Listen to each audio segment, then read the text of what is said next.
Who is an economic hitman? Why and how have they left so many countries in debt?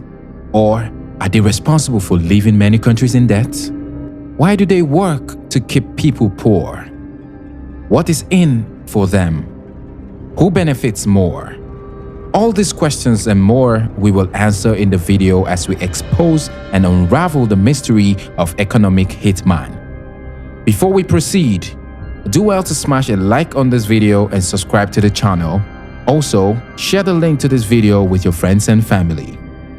We appreciate your support for the channel. Now let's get into it. Economic hitmen are not assassinators, nor are they serial killers or gun-wielding terrorists. They are agents who are charged with the responsibility of destroying a country's economy, profit, and independence. They are hired by powerful organizations and countries to get poor countries to sign for infrastructure they don't need and take up loans they cannot repay to make profits. These corporations identify countries that have the resources they need and arrange for huge loans to that country from equally powerful organizations such as the World Bank and the International Monetary Fund, IMF. Now, those loans are not invested in the growth of that country. The funds go to the corporation that arranged for the loan to build infrastructure that never benefits the poor people in that country.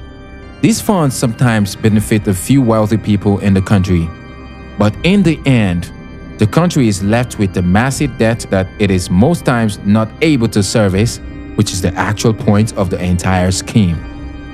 Then the economic hitman appears like an angel from heaven, offering solutions that, in hindsight, would never benefit the country. He tries to broker deals that would benefit his employers and do more damage to the country in terms of debt. All he has to do is appear like a diplomat trying to salvage the situation, but in reality, he makes the situation even worse and a lot more people have to suffer. They exist to devour and exploit poor and developing countries, deceiving and defrauding them of trillions of dollars worth of resources and wealth that would be beneficial to generations yet to be born. Most times, the leaders of some of these countries are aware of these schemes, but they are also too greedy to fight against them because they make them and their children richer and even more powerful. Most times, some leaders see the plot and stand against it. What happens next is that these leaders are either assassinated or there is a revolt or coup sponsored by these corporations or countries.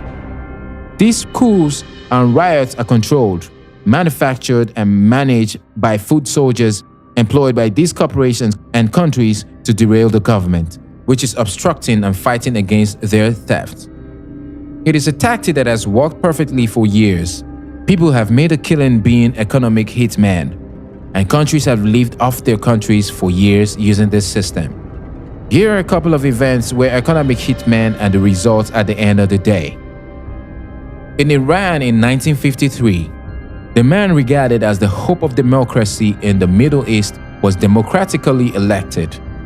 At the time, the Time magazine Man of the Year was the man many believed would take not just Iran but the entire Middle East to the next level. However, there was a little problem. He ran on and began to implement the idea that foreign oil companies needed to pay the Iranian people a lot more for the oil that they were taking out of Iran and that the Iranian people should benefit from their own oil. This was not a policy that was loved by the US government, which had been enjoying the oil they were allegedly stealing from Iran. They drafted plans to remove Mossadegh and even considered sending the army. Rather than carry out an invasion, they sent Kermit Roosevelt, you guessed that right, a relative of Teddy Roosevelt, armed with a bag of cash. Kermit efficiently removed and replaced Mossadegh with the Shah of Iran to replace him, who always was favorable to oil, and it was extremely effective. Kermit found a way to manipulate and convince people to go out to the streets to riot and protest against the Mossadegh government. The riots eventually got him overthrown, and this was the genesis of the concept of economic hitman. The US and other countries saw this as a cheap and easy way to manipulate countries and steal their resources and wealth that would be beneficial to generations yet to be born. It was only going to get worse from here. Guatemala, 1954. 1 year after the successful trial of the economic hitman, Arbenz was elected president of Guatemala. Like Mossadegh 1 year before, he was hell-bent on reclaiming the land that was largely controlled by the international corporation United Fruit Company. Arbenz wrote this clearly on his ticket, and immediately after he became president, he wasted no time in implementing his policy. United Fruit didn't like that very much, and so they hired a public relations firm and launched a huge campaign in the United States to convince the United States people, the citizens of the United States, the press of the United States, and the Congress of the United States that Arbenz was a Soviet puppet and that if we allowed him to stay in power, the Soviets would have a foothold in this hemisphere, and that at that point in time there was a huge fear on everybody's mind, the Red Terror, the Communist Terror. And so, to make a long story short, out of this public relations campaign came a commitment on the part of the CIA and the military to take this man out. In fact, they did. They sent in planes, they sent in soldiers, they sent in jackals, everything they had to take him out.